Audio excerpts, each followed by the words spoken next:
What's going on, guys? Welcome back to the channel. Today I'm going to be explaining how to get the flawless Aetherium crystal schematic, where you can craft the flawless crystal, which will immediately pack-a-punch your weapon to level 3, which is super OP in this game.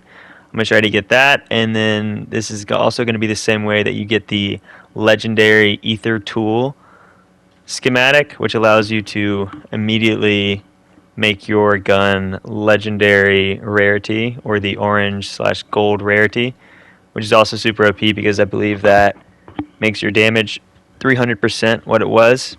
So by doing this, you're going to be able to get your pack-a-punch level 3 and also your weapon to legendary status. And you will have cooldowns with those. I think the flawless crystal cooldown's 3 days, and for the legendary Aether tool plans, it's 1 day.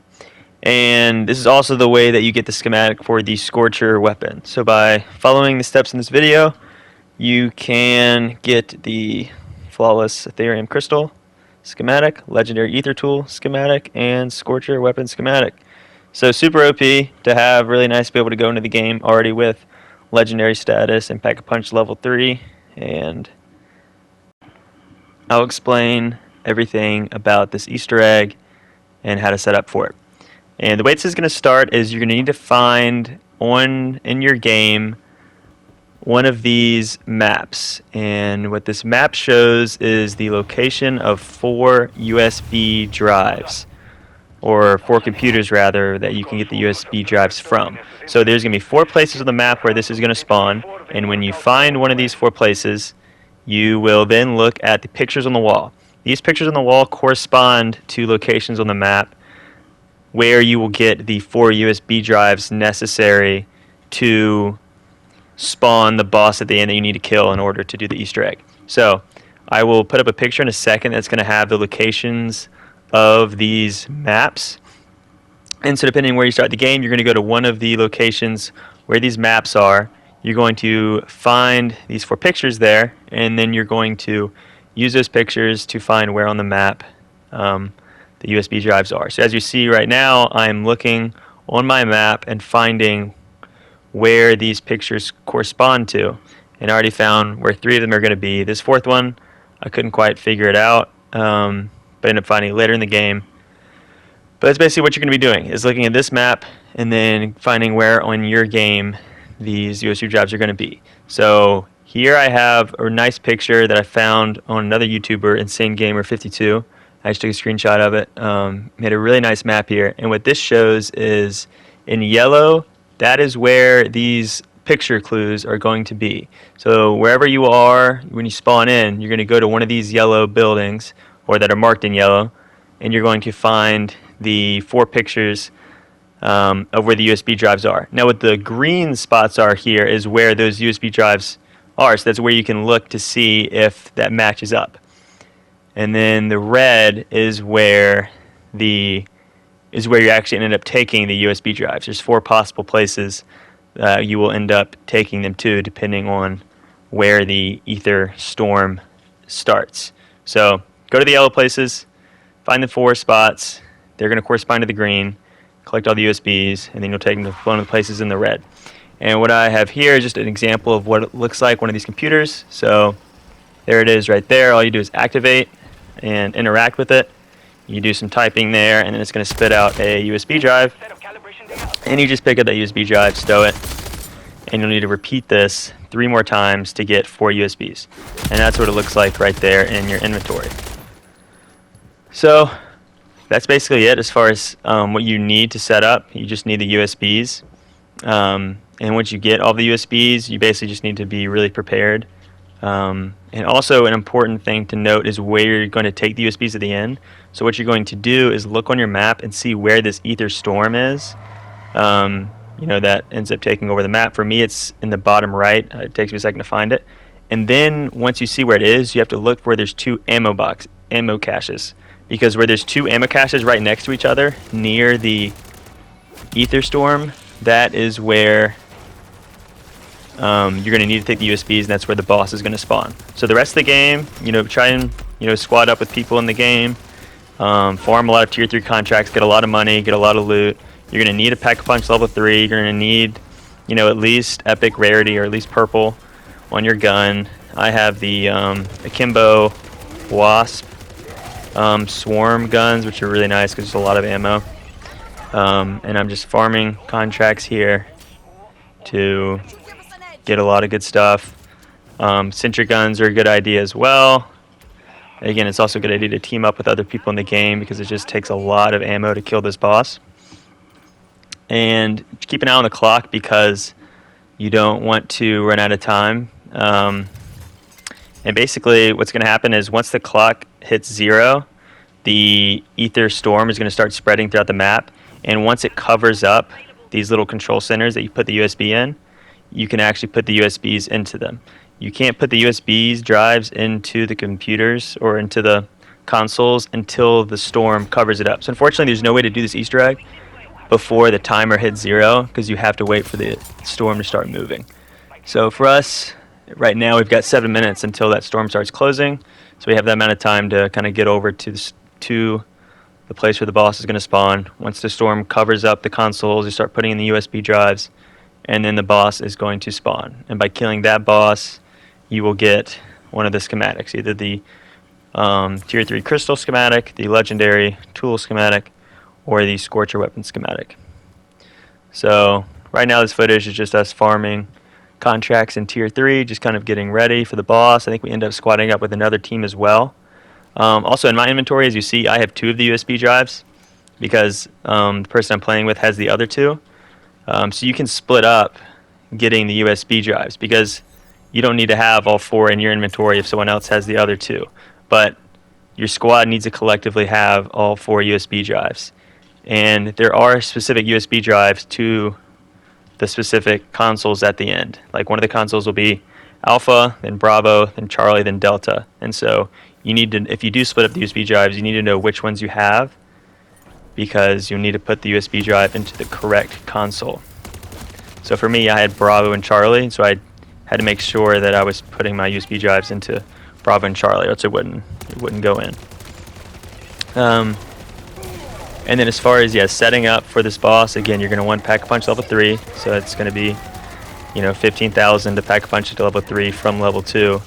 It's 10,000 to Pack-a-Punch level 2, 5,000 for level 1. So it's nice to be able to go into the game with like maybe a Pack-a-Punch level 2 crystal, or at least Pack-a-Punch level 1, so it doesn't take as long to farm money to get it to Pack-a-Punch level 3 because that is something you're going to need. And then as far as kill streaks, we brought in a lot of sentry guns. They're helpful at first, but they do kind of end up dying. So they're not going to last the whole time. So I guess you could stagger using them. I've also seen people use Juggernaut suits. Those are okay as well. They don't do a whole lot of damage, but it's nice to be able to protect yourself in there. So we kind of do whatever you prefer. An important thing if you're running with a squad is to have healing aura as your field upgrade, because if a player goes down and you have healing aura, then it's easy to revive them. Also, the important thing to note that I want to make sure I mention was that the USBs, it can take a while to get all of them because you have to go to all the 4 different places in the map. Unfortunately, you can't exfill with them. So these USB drives, if I were to go to the exfill, they would just disappear in my inventory. But what you could do is get all 4 of them and then die with Tombstone. And then if you did that, if you go back into the game, that will be in your rucksack from Tombstone. So that's the only way to like set up for it, to be able to go in the next game with the USBs. I really wish you could exfil with them and then just have it ready for the next game, but unfortunately it's not an option. So you either die with them with Tombstone, or you just kind of get busy right when you get into the game making sure you get all of them. But now we're kind of set. We've got self-revives, we've got sentry guns. Also definitely something you need is a durable gas mask. Should have mentioned that earlier as well, because this whole fight will take place in the Aether storm. So you need to keep refilling your gas mask with the ammo caches, and there's going to be 2 ammo caches, so you kind of keep alternating between the 2 and repairing your gas mask, because by hitting the ammo cache and refilling your ammo, you also repair your gas mask. But it's impossible to do this fight without a gas mask because you'll just take too much damage from the storm. So we actually kind of lost track of time here because the storm's already closing, and we're kind of rushing back to where the boss is going to spawn. I actually almost lose my gas mask just on the way there because I kind of lost track of time. So Definitely be wary of the time and kind of be ready where the boss is going to spawn. And again, you know where the boss is going to spawn because you look at where the storm starts, and then you look to see where there are 2 ammo caches nearby, because it would be unusual for there to be 2 ammo caches right next to each other. So for us, we looked at the storm, then we looked at the 2 ammo caches. We have the 4 USBs. All of our weapons are fully upgraded. We have durable gas masks, and then we are headed to the boss fight. And we have to wait for the storm to cover the consoles, and then we will put in our USBs, and then we'll get started. The boss fight takes a while. It's kind of a tank.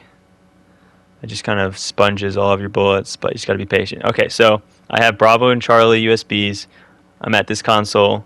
This console requires Bravo, so this is one that I'm going to put in. And then I also have Charlie, and then I believe this is the one that's going to be for Charlie. Yeah, so I have Bravo and Charlie, so these are the 2 consoles that I'm going to do. And then my other squad mate has Alpha and Delta, so he's going to put it in the other 2 consoles. So now we're just waiting for the storm to cover these consoles. We're going to put the USBs in, and then the boss is going to spawn.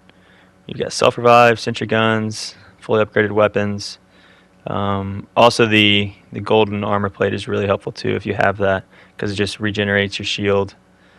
You get those from doing the dark Aether missions. Okay, so we put in the USBs, and then it takes a second for them to spawn. We start putting down our sentry guns. In retrospect, I probably should have staggered putting down the sentry guns because they end up dying, so I probably wish I had started some later. We have a few friendly dogs as well from dog bones. Just got to bring everything for this because it's just going to require a lot. I have the Aether blade as well, which is really helpful for clearing zombies. So I don't really have the best easy solo guide for killing this red boss, besides just bringing in everything you can, squatting up with people. But we do end up defeating this boss, and then he drops the schematic for the legendary Aether tool. And also, you notice there that I refilled my gas mask by hitting the ammo cache. It's definitely something to keep tabs of while you're in the game. As soon as your gas mask starts getting low, you need to make sure you hit with the ammo caches, because if your gas mask does go all the way down to 0, you can no longer repair it. It's just broken. So it's honestly not a bad idea to bring in maybe 2 durable gas masks, one that's equipped and the one that's in your rucksack, because if one does go down, you're going to need it. Okay, so now the boss has spawned, and basically the rest of this video is just going to be us putting damage into it. You want to aim for those red spots on his back, because that's where he takes more damage. So just aim there. Make sure to keep tabs on the other zombies that are around you. The Aether Blade's really nice for clearing those out. He's going to do some moves where he swallows you, and if he does do that, then just shoot inside of him. He's going to shoot out these orbs as well. You need to make sure you shoot those orbs, because those will just do so much damage on you.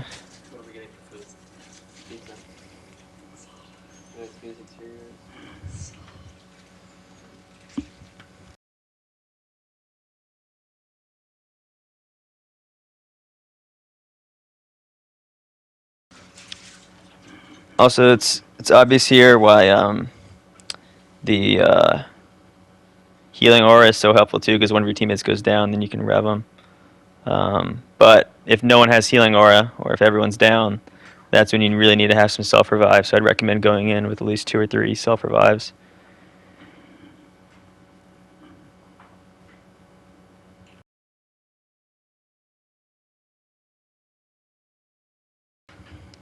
And you can see how nice the Aether Blade is there. It just wipes out 4 zombies instantly.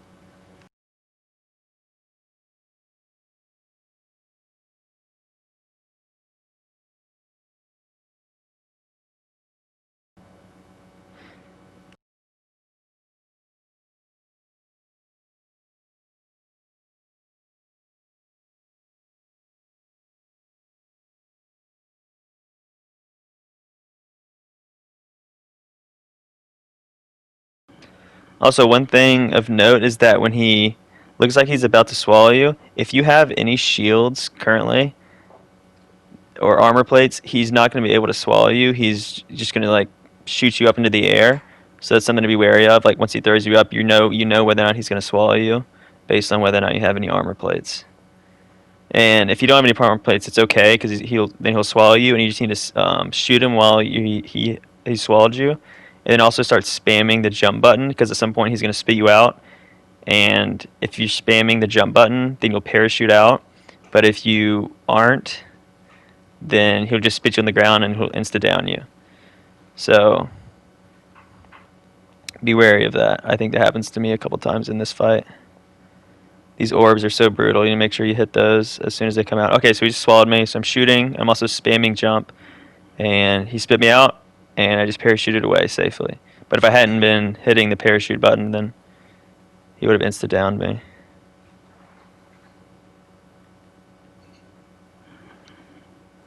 And also, you are limited with time here, because I think once the storm starts closing, you have a 15-minute timer. And of course, by the time the storm's covered the consoles, you've already lost some of that time.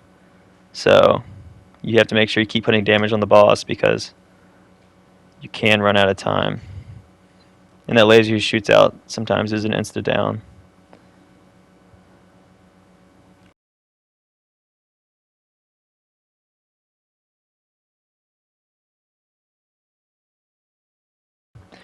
I'd recommend once those orbs come out just to prioritize the orbs, because if you don't, they're just going to keep hitting you. So prioritize the worm, but also prioritize the orbs once you see them.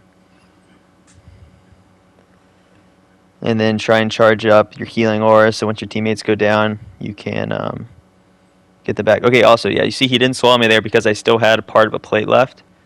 If I didn't have that plate left, he would have swallowed me. But I just shot back up into the air because I did have one.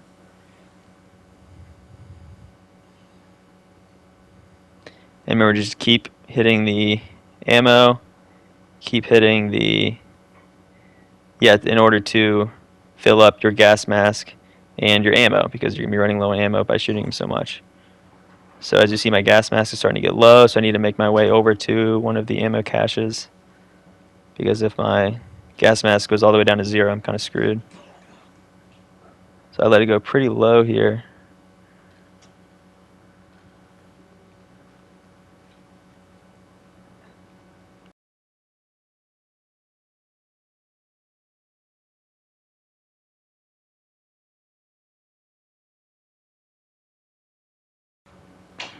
Thankfully, I just make it to an ammo cache in time to refill that and refill my ammo.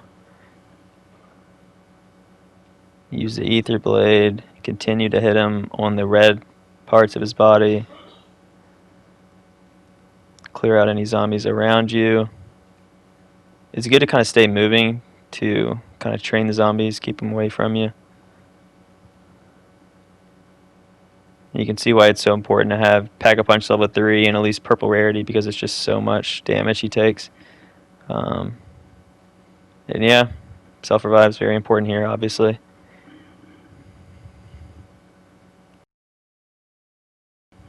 There's a lot of different weapons you could use here that would be successful, but I just really like these akimbos just because you can put so much ammo into them, because each of the akimbos can hold 200.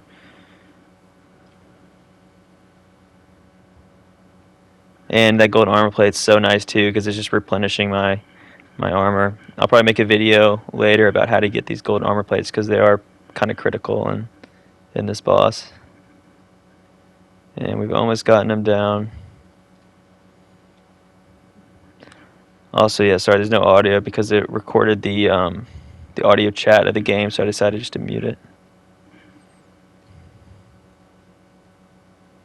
And boom, there is the red worm boss fight completed. And now he will drop a reward rift, which is going to drop one of the 3 schematics. It's random which of the 3 it can drop, whether or not it's the tier 3 pack, the legendary ether tool, or the scorcher. Unfortunately, if you have one, there's no guarantee that you're going to get a different one on the next one. On this one, I happen to get the legendary tool plans. And it's not necessarily going to be the same for each person. I think one of my teammates got the VR11 case. Yeah, I think you have an equal chance of getting the tools, the crystal schematic, or the scorcher schematic. And then once you get the plans, you can actually trade if you want. Like, let's say one of your friends got something you didn't have, you can trade there. And then you just exfill with it there, and then you have it in your inventory, and you can craft it whenever. But legendary tools, yeah, it's really nice because you can do it every day. It's only 24 hours as opposed to the tier 3 pack punch, which is 3 days. So it's kind of nice to every day be able to go in with a gold gun as opposed to 3 days with the tier 3 pack. And then I also included the clip of me when I defeated this with another group where I got the flawless crystal schematic. So I have that clip in a second. And that's basically the video there.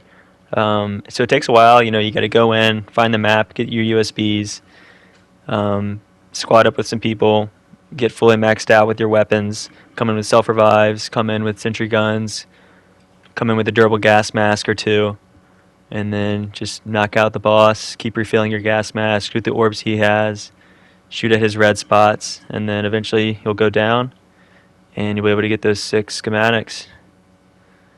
And that's basically the video. So, like and subscribe, and we'll see you in the next one.